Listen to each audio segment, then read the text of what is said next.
Mari kita renungkan sebuah cerita yang berlaku pada zaman Rasulullah sallallahu alaihi wasallam. Peristiwa yang seharusnya memberi pengajaran kepada kita.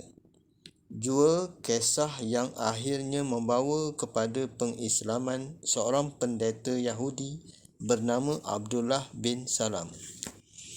Ya, Abdullah bin Salam adalah seorang bapa, pendeta dan orang yang paling alim dalam kalangan kaum Yahudi di Madinah.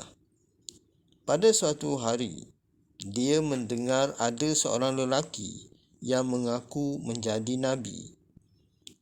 Abdullah bin Salam mendengar ketika itu orang ramai menyebut nama Muhammad. Akhirnya Abdullah bin Salam berangkat untuk menemui Rasulullah. Walaupun dia adalah orang besar dan menjadi rujukan kaum Yahudi, namun Abdullah bin Salam mengambil pendekatan untuk bertemu sendiri baginda Rasulullah. Dia duduk di hadapan sekali untuk mendengar apa yang Rasulullah katakan. Dia ingin melihat sendiri bagaimana rupa Rasulullah. Dia ingin membuat penilaian terhadap apa yang didengarnya dengan apa yang dilihat sendiri, benar atau sebaliknya. Abdullah bin Salam berkata, "Aku melihat Rasulullah tidak ada wajah penipu pada wajah Rasulullah." Kemudian dia mendengar pula apa yang Rasulullah bicarakan. Menurutnya, dia tidak mendengar apa yang diucapkan Rasulullah itu untuk menaikkan diri sendiri.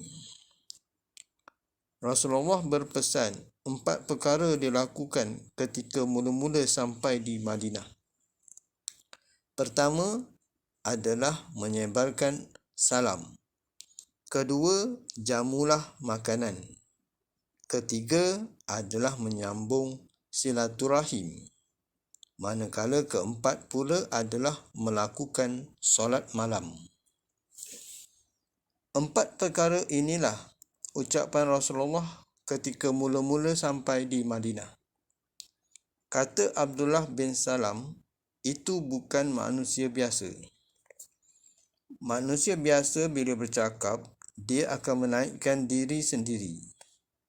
Sebaliknya, Rasulullah merupakan insan yang mengajak manusia lain berbuat kebajikan. Kata Abdullah bin Salam lagi, ini adalah manusia yang benar. Tapi beliau tidak berpuas hati selagi tidak mendengar suara Rasulullah secara berdepan. Akhirnya, Abdullah bin Salam pun bersuara kepada Rasulullah. "Wahai Muhammad, aku adalah Abdullah bin Salam. Aku adalah ahli kitab.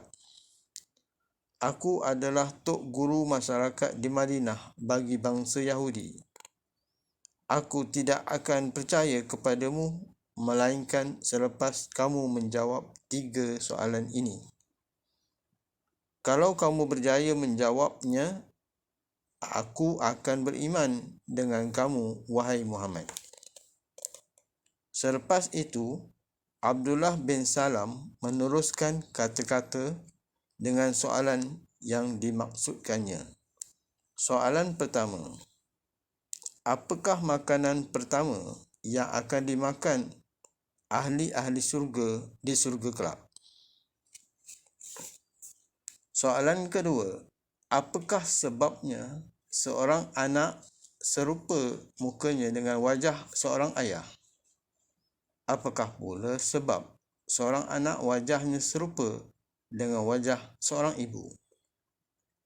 Soalan ketiga pula, aku ingin bertanya kepada kamu, wahai Muhammad, apakah perkara pertama yang menyebabkan berlakunya kiamat? Jawapan ini, wahai Muhammad, tidak akan orang tahu melainkan dia adalah seorang Nabi sahaja. Soalan itu ditanya secara terus oleh Abdullah bin Salam kepada Rasulullah. Rasulullah kemudiannya menjawab, makanan pertama ahli surga dalam surga kelak adalah hati ikan paus. Manakala jawapan bagi soalan kedua adalah wajah seorang anak akan menjadi seperti muka bapanya apabila sperma bapa mengatasi ovum ibu. Dan apabila ovum ibu melebihi sperma bapanya, maka wajah si anak menyerupai wajah ibunya. Bagi soalan ketiga, tanda pertama kiamat adalah api akan menghalau manusia pergi kepada mahsyar. Mendengar jawapan Rasulullah, Abdullah bin Salam pun berkata, betul. Akhirnya Abdullah bin Salam memeluk agama Islam. Perbualan ini adalah dirakam oleh Imam Al-Qurtubi di dalam tafsirnya. Ia adalah hadis daripada Anas bin Malik. Riwayat Bukhari dan Muslim.